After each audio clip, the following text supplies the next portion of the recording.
শুভ সকাল বন্ধুরা, কেমন আছো? আশা করি তোমরা খুব ভালো আছো। তোমাদের ভালোবাসা, তোমাদের সাপোর্টে আমিও খুব ভালো আছি। আর ঘড়ির কাঁটা বলছে এখন সকাল 5:40। এখন থেকে তোমাদেরকে সাথে নিয়ে ভিডিওটা আমি শুরু করলাম। সকালবেলা ঘুম থেকে উঠে পড়েছি তাড়াতাড়ি। ভাবছো তো যে আজকে কেন এত তাড়াতাড়ি উঠে পড়েছে, কোনো কাজ আছে নাকি? না না, একদমই না। অন্যদিন ঘুম আমার ভাঙতে চায় না, তবে আজকে আমার বেশ তাড়াতাড়ি ঘুম ভেঙে গিয়েছিল, তো তার জন্য আর দেরি করলাম না, উঠে পড়েছি। মা এখন ওঠেনি, তো আমি আগে উঠে পড়েছিলাম। টুকটাক কাজ করতে শুরু করে দিয়েছিলাম, বাইরের দরজাটা খুললাম, আর তারপর মা উঠে পড়েছিল। আমার এদিকে ঝাড়ু দিয়ে দিতে মা উঠে পড়েছিল। দেখবে এক একদিন এরকম হয়, ঘুম আসে না, ঘুমাতে ইচ্ছা করে না, উঠে পড়তে ইচ্ছা করে, ওই আর কি। সেরকমই আমার সাথেও আজকে হয়েছিল, মানে সকাল সকাল ঘুম ভেঙে গিয়েছিল। ভালো, কিন্তু মাঝে মাঝে এরকম সকাল সকাল ঘুম ভেঙে যাওয়া খুব ভালো। তো চলো, আমি টুকটাক কাজগুলো আছে আগে গুছিয়ে নিই, তারপর আবার ফিরে আসি তোমাদের সাথে গল্প করার জন্য। তোমরা কিন্তু পুরো ভিডিওটা দেখতে থাকো।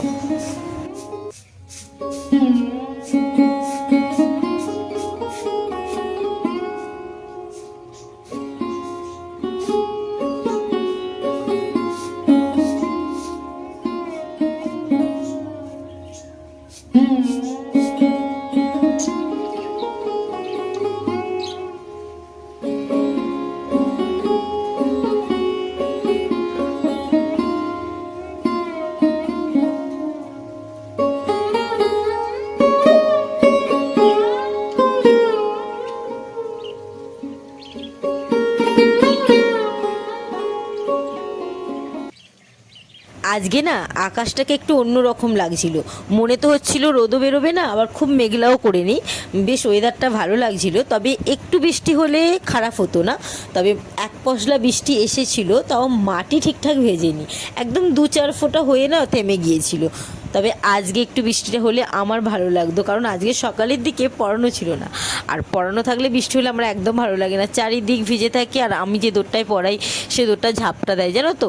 তো তার জন্য ভালো লাগে না। আর আজকে যেহেতু পড়ানো ছিল না, ভাবছিলাম যে একটু বৃষ্টি হলে বেশ ভালো লাগতো, কিন্তু আর হলো কোথায়, আশাই রয়ে গেল। তো এদিকে আমি ভেবেছিলাম বৃষ্টি হবে, কারণ একটুখানি বললাম না বৃষ্টি হয়েছিল। তো তার জন্য আমি যে সমস্ত জামাকাপড়গুলো ছিল, কালকের ভিজে জামাকাপড় শুকনো হয়নি, সেগুলো আমি নিচে না দিয়ে ওদরটায় চালিয়ে দিয়েছিলাম। তারপর যখন বেলায় রোদ উঠবে তখন চালিয়ে দেবো, এটা ভেবেই। তো তারপর চা করতে বসে গিয়েছিলাম। 1 কাপ চা দিয়ে আমার সকালটা শুরু হলো। প্রতিদিনের মতো 1 কাপ চা না হলে আমার ঠিকঠাকভাবে সকালটা শুরু হয় না। আর যেহেতু মা পুজো করছিল ওদিকে, আমার যেহেতু কাজ হয়ে গিয়েছিল, তো আমি চাটা বসিয়ে দিয়েছিলাম। তো এদিকে চা করে নিয়ে বাপি বাজার বেরিয়েছিল, মানে চা খাওয়ার পর বাপি বাজার বেরিয়েছিল। বাজার থেকে আসার পর এদিকে দুটো মিস্ত্রি দেখতে পাচ্ছ, মানে বাপি আর ভাই। এদিকের বোর্ডটা না, মানে এই দূরের বোর্ডটা খারাপ ঠিক বলা যাবে না, ওই যে মাটি জমে গেছে বোর্ডের ভিতরে। আলোর সুইচটা ঠিক আছে, তবে পাখার সুইচটা না ঠিক ছিল না। তো যেহেতু গরমটা ভালোই পড়েছে, আর সব সময় তো ঘরের ভিতরে বসানো যায় না, গরমের মধ্যে ঘরের ভিতরেও প্রচণ্ড গরম হয়, তো তার জন্য এখানে একটা পাখার ব্যবস্থা করা হচ্ছিল। তো অলরেডি হয়ে গিয়েছে, বাপি আর ভাই মিলে কিন্তু ঠিকঠাক করে ফেলেছে। আর এদেরকে দেখতে পাচ্ছ সব অগোছালো হয়ে আছে, দেখেছো? আর এনাকে এই মাত্র বার করা হলো। এমনিতে সকালের দিকেই বার করে দিই যখন সব পড়তে আসে, কারণ পড়া থাকে, এরা ওই দৌড়ে থাকে, ওই কোনটায় বসে থাকে, অসুবিধা নাই। আর কেউ না থাকলে ওকে বার করতে আমার খুব ভয় পায়, কারণ এই 2-3 দিনের আগের ঘটনা। 2-3 দিন আগে না দুপুরের দিকে ঘরেই ছিল, তখন 4:15 হবে। মা আমি ঘুম থেকে ওঠার পর আমি জাস্ট বাইরেটা করে বেরিয়েছি, আর ওকে মা বাইরে বার করে দিয়েছিল। আর একটা বিড়াল তো আর 2 সেকেন্ড হলেই ওকে ধরে নিত। আমার চোখটা পড়ে গিয়েছিল, আমি দেখতে পেয়ে গিয়েছিলাম, তো লাফিয়ে যেতে চলে গিয়েছে সে ভয়ে। তো তাই জন্য না ওকে বাইরে বার করতেও আমার এখন একটু ভয় পাচ্ছে। কি বলো তো, যে কোনো জিনিসের প্রতি একটা মায়া পড়ে যায় না, আর ও যেহেতু অনেক দিন আছে, ওর প্রতি একটা ভালোবাসা মায়া তো তৈরি হয়েইছে। যদি হঠাৎ করে ওর কিছু হয়ে যায়, প্রচণ্ড কষ্ট হবে।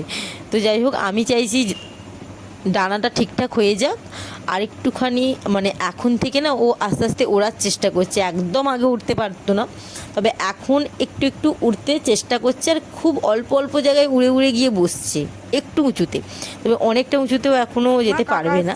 তো আমি চাই কিছুদিনের মধ্যে সুস্থ হয়ে গিয়ে উড়ে যাক। কতদিন আর এরকমভাবে রাখবো বলো তো। আর হঠাৎ করে যদি একবার বেড়ালের মুখে পড়ে আর তোর বাঁচার আশা থাকবে না। তো যাই হোক, তোমরাও ঠাকুরের কাছে ডাকো যাতে ওর ডানাটা একটু তাড়াতাড়ি সেরে যায় আর ও উড়ে চলে যায়। কষ্ট হবে, তবে ঠিক আছে, ও ওর মতো করে বাঁচতে পারবে। তো এদিকে আমার দোরের কাজ পরিষ্কার হয়ে গেছে। আমি দোরটা গুছিয়ে দিয়েছিলাম। বিকেলবেলা পড়ানো আছে, সকালবেলা পড়ানো নেই ঠিকই, তবে বিকেলবেলার দিকে সব পড়তে আসবে। আমি গুছিয়ে দিয়েছি দোরটা। আর এদিকে পাপি পেয়ারা গাছ কাটছে, মানে পেয়ারা গাছ কাটতে বলতে ডালগুলো না ইলেকট্রিকের তারেতে চলে গিয়েছিল। এবার তো জল ঝড়ের দিন আসছে, হঠাৎ করে যদি ঝড় হয় আর তারের ওপর পড়ে ক্ষতি হতে পারে। তো তাই যেহেতু আজকে রবিবার, বাপির ছুটি ছিল, তো বাপি বললো যে আমি ঠিকঠাক করে এটার ব্যবস্থা করে দিই। তবে না খুব কষ্ট হচ্ছিল জানো তো, প্রচুর পেয়ারা ধরেছিল, প্রচুর, কিন্তু কিছু করার নেই। আরও কিছুদিন আগে যদি ডালগুলো কেটে দেওয়া হতো ভালো হতো, তবে বাপি বুঝতে পারেনি যে এতটা চারিয়ে যাবে। অনেক বকবক করলাম, আর বকবক করছি না, তোমরা বিরক্ত হয়ে যাবে। তো যাই হোক, আজকে আমি ভিডিওটা এখানে শেষ করলাম, কারণ না মা ওখানে রান্না বসিয়ে দিয়েছে। আজকে বাপি বাজার থেকে মাংস এনেছিল, মাংসের ঝোল হবে, পাট শাক ভাজা হবে আর টমেটোমের চাটনি হবে। তো আমার তো মনে হচ্ছে আমাদের কাজ হবে না, মানে আমার আর বাপির কাজ শেষ হবে না, মায়ের রান্না ওখানে কমপ্লিট হয়ে যাবে। তো মা ওদিকে চিৎকার শুরু করে দেবে। তো চাই আজকে আমি এখানে ভিডিওটা শেষ করলাম, আমি আমার কাজগুলো গুছিয়ে নিই। আর ভিডিওটা ভালো লাগলে কি করবে, লাইক কমেন্ট শেয়ার, আর তার সাথে সাথে কিন্তু চ্যানেলটা সাবস্ক্রাইব করতে ভুলবে না, মনে থাকবে তো। যদি ইউটিউব থেকে দেখে থাকো সাবস্ক্রাইব করবে, আর যদি তোমরা ফেসবুক থেকে দেখে থাকো তাহলে কিন্তু ফলো করে দিও। তো চলো আজকের মতো টাটা।